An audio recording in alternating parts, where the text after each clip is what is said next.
ജനാധിപത്യത്തെ അട്ടിമറിക്കാനുള്ള ബിജെപിയുടെയും ആർഎസ്എസിന്റെയും തന്ത്രമാണ് വോട്ട് അട്ടിമറിയെന്നും ഇതേക്കുറിച്ച് സുപ്രീം കോടതിയുടെ മേൽനോട്ടത്തിൽ സമഗ്ര അന്വേഷണം വേണമെന്നും സിപിഐ സംസ്ഥാന സെക്രട്ടറി ബിനോയ് വിശ്വം തൃശൂരിൽ പറഞ്ഞു.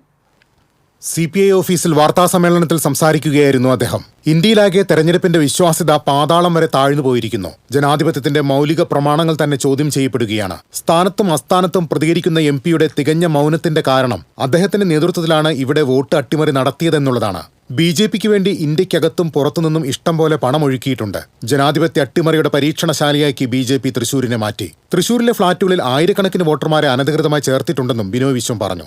ശില പോലും തോൽക്കുന്ന മൗനം, ആ മൗനം തൃശ്ശൂർ എംപിക്ക് ഒരു ശീലമല്ല. സ്ഥാനത്തും അസ്ഥാനത്തും എന്നും പറയൽ ശീലമാക്കിയ ആ നടൻ, അദ്ദേഹത്തിൻ്റെ എല്ലാ അഭിനയ പഠനങ്ങളെയും നമ്മളെല്ലാം കണ്ടവരാണ്.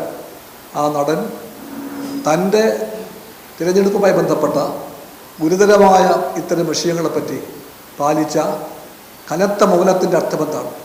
അതിൻ്റെ അർത്ഥം അദ്ദേഹത്തിൻ്റെ മുൻകൈയിലാണ് ആ പാർട്ടി ഈ അട്ടിമറിയെല്ലാം ഇവിടെ ചെയ്തതെന്നാണ്. ജനാധിപത്യ ഹത്യയാണ്.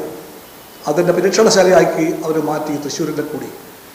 തൃശ്ശൂരിലെ പല ഫ്ലാറ്റുകളും കേന്ദ്രീകരിച്ചുകൊണ്ട് ആയിരക്കണക്കിന് വോട്ടർമാരെ ചേർത്തിട്ടുണ്ട്.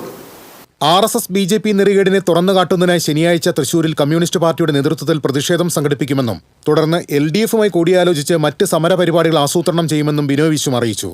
തൃശ്ശൂരിൽ ചെന്നായ വന്നു ആട്ടിൻ തൊലിട്ടുകൊണ്ട് ആ ചെന്നായെ ആടാണെന്നോർത്തുകൊണ്ട് കുറേ ആളുകൾ താണു വണങ്ങി അവർക്ക് വേണ്ടി എല്ലാം ചെയ്തു കൊടുത്തു.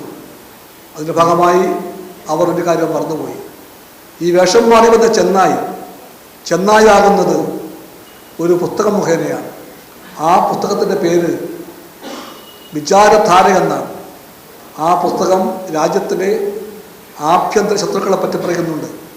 ആ പുസ്തകം ഈ കേക്കേറ്റ് വാങ്ങിയവർ, സ്വന്തം കിരീടം കണ്ട് കണ്ണു മഞ്ഞളിച്ചവർ, BJPക്കുണ്ടായ മനസാന്തരം കണ്ട് കണ്ണു നിറഞ്ഞവർ, അവർക്ക് വേണ്ടി വോട്ട് കൊടുക്കാനായി രഹസ്യമായും പരസ്യമായും ആഹ്വാനം മുഴക്കിയവർ, അവരെല്ലാം വായിക്കണം ആ പുസ്തകം. വഞ്ചനാപരമായാണ് ഇവിടുത്തെ വോട്ടർ പട്ടിക തയ്യാറാക്കിയതെന്ന് LDF സ്ഥാനാർത്ഥിയായിരുന്ന VS സുനിൽകുമാർ പറഞ്ഞു. വഞ്ചനാപരമായ നിലയിലാണ് ഇവിടുത്തെ വോട്ടേഴ്സ് ലിസ്റ്റ് ഉണ്ടാക്കിയിരിക്കുന്നത്. തൃശൂർ പാർലമെന്റ് ഇലക്ഷന്റെ ഇലക്ടർ റോള് നീതിപൂർവമല്ലെന്ന് മാത്രമല്ല, വളരെ ഫ്രോഡായ നിലയിൽ BJPയും RSSും വ്യാപകമായി പുറത്തു നിന്നുള്ള ഈ മണ്ഡലത്തേതല്ലാത്ത വോട്ടർമാരെ ചേർക്കുകയുണ്ടായി. ഞങ്ങളുടെ ഈ പറഞ്ഞ ടീമിന്റെ അന്വേഷണത്തിൽ വെളിവാക്കപ്പെട്ട ഒരു പുതിയ കാര്യം ഞാൻ നിങ്ങളുടെ മുമ്പിൽ ഇപ്പോൾ പുറത്തുവിടുകയാണ്. അത് BJPയുടെ ജില്ലാ കമ്മിറ്റി ഓഫീസ് ദീൻദയാൽ സ്മൃതി മന്ദിരത്തിൽ മാത്രം 10 വോട്ടുകൾ BJP ചേർത്തിട്ടുണ്ട്. വോട്ട് ചേർത്തിരിക്കുന്ന തേക്കിൻകാട് വാർഡിലെ 42-ാം നമ്പർ ബൂത്തിൽ ഇവരെല്ലാവരും വീട്ടു നമ്പർ എന്ന് പറയുന്നത് ദീൻദയാൽ മന്ദിരം എന്നാണ്. വീട്ടു നമ്പർ ഇല്ല. ദീൻദയാൽ മന്ദിരം എന്ന് പറയുന്ന BJPയുടെ സംസ്ഥാന ജില്ലാ കമ്മിറ്റി ഓഫീസാണ്. അതിൽ വീട്ടു നമ്പർ പോലും കൊടുക്കാതെ 8 വോട്ടുകൾ, 2 വോട്ടുകളും വീട്ടു നമ്പർ ഉണ്ട്, ബാക്കി 8 വോട്ടുകളും വീട്ടു നമ്പർ പോലും കൊടുക്കാതെ ദീൻദയാൽ മന്ദിരം എന്ന പേരിൽ മാത്രം വോട്ടുകൾ ചേർക്കപ്പെട്ടിരിക്കുകയാണ്. അവരാരും തന്നെ തൃശ്ശൂർ മണ്ഡലത്തിൽ താമസക്കാരായിട്ടുള്ള, ഈ നേരത്തെ പറഞ്ഞ പോലെ ഓർഡിനറി റെസിഡൻസ് ആയിട്ടുള്ള അല്ലാത്ത ആളുകളെ സ്വന്തം പാർട്ടി ഓഫീസിന്റെ അഡ്രസ്സിൽ തന്നെ BJP ചേർത്തിരിക്കുകയാണ്. ഇനി അതിൽ നിന്ന് ഒളിച്ചോടാൻ BJPക്ക് കഴിയുമെന്ന് എനിക്ക് തോന്നുന്നു. BJP ജില്ലാ കമ്മിറ്റി ഓഫീസിൽ മാത്രം 10 വോട്ടുകൾ ചേർത്തിട്ടുണ്ടെന്നും സുനിൽകുമാർ പറഞ്ഞു.